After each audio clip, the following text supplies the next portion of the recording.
പക്ഷപാതമില്ലാത്തവനാണ് കണ്ണൻ എന്നൊക്കെ ചില ഗോപികമാര് പറയും.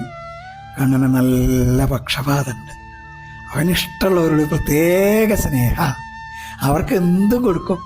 ഈ നിപ്പ് കണ്ടോ, ഏതോ ഗോപികക്കുട്ടിക്ക് കൊടുക്കാൻ താമരപ്പൂ പറിച്ചു പിടിച്ചിട്ടുണ്ട്. അത് പുറകിൽ ഒളിച്ചു വെച്ചേക്കുക, ആർക്കും അങ്ങനെ കൊടുക്കില്ലാന്ന്. ആ കള്ളച്ചിരി കണ്ടോ, ആ മുഖത്തേക്കൊന്ന് നോക്കൂ. ആരാണോ ആ ഗോപിക? ഭാഗ്യം ചെയ്ത ആ ഗോപികയാവാൻ ചിലപ്പോൾ നമുക്കും പറ്റിയേക്കാം. നമ്മളിൽ ഒരാളാവാം ആ ഗോപിക. കണ്ണനെ സ്നേഹിക്കൂ, കണ്ണനെ പൂജിക്കൂ, ഉള്ളതെല്ലാം കണ്ണന് കൊടുക്കൂ. എൻ്റെ കണ്ണൻ മാത്രമേ ഉള്ളൂ എന്ന് പറഞ്ഞാൽ പോരാ, അത് കാട്ടിക്കൊടുക്കണം. അങ്ങനെ കണ്ണൻ മാത്രമേ എനിക്കുള്ളൂ എന്നങ്ങോട്ട് ഉറപ്പിച്ചാൽ അവനുള്ളതാണ് കണ്ണൻ. ഗീതയിൽ പറയുന്നുണ്ടല്ലോ, ആരാണോ എന്നെ പരിപൂർണമായി എന്നിൽ സമർപ്പിച്ചു വാസിക്കണ അവൻ്റെ കൂടെയാണ് ഞാൻ. ആ താമരപ്പൂവ് എനിക്ക് വേണ്ടിയാവണേ എന്ന് പ്രാർത്ഥിക്കൂ, നമസ്കരിക്കൂ, അവനെല്ലാം സമർപ്പിക്കൂ. ആ താമരപ്പൂക്കൾ നിങ്ങൾക്കുള്ളതാവട്ടെ.